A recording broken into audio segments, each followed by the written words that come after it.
আজকে বানিয়েছি গরম গরম তালের বড়া। তালের বড়া বানানোর জন্য ফার্স্টেই তালটাকে ভালো করে ঘষে তালের পাল্পটা বার করে নিতে হবে। তো আমার দিদি যেভাবে তালটাকে ছাড়িয়ে ঘষে নিচ্ছে সেইভাবেই করে নিতে হবে। আমি এসব কাজ পারি না, এগুলো আমার মা আর দিদি ভালো করতে পারে, ওরাই করছে। তো তোমরা দেখতেই পাচ্ছ আমার দিদি ভালো করে তালটা ঘষে ওর পাল্পটা পুরো বার করে দিয়েছে। এবার একটা বাটির মধ্যে একটা ছোট বাটি মেপে 2 বাটি দিয়েছি ময়দা, 1 বাটি দিয়েছি সুজি আর হাফ বাটি চালের গুঁড়ো, আর দিয়েছি পরিমাণ মতো চিনি। আমি চিনিটাও 1 বাটিই দিয়েছি আর সামান্য একটু লবণ দিয়েছি।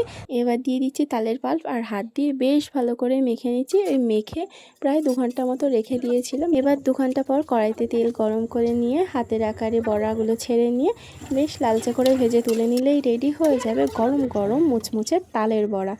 গরম গরম তালের বড়ার টেস্টটা কিন্তু দারুণ লাগে। আর ভিডিওটা ভালো লাগলে অবশ্যই একটি লাইক করবে, আমার চ্যানেলটিকে সাবস্ক্রাইব করতে ভুলবে না।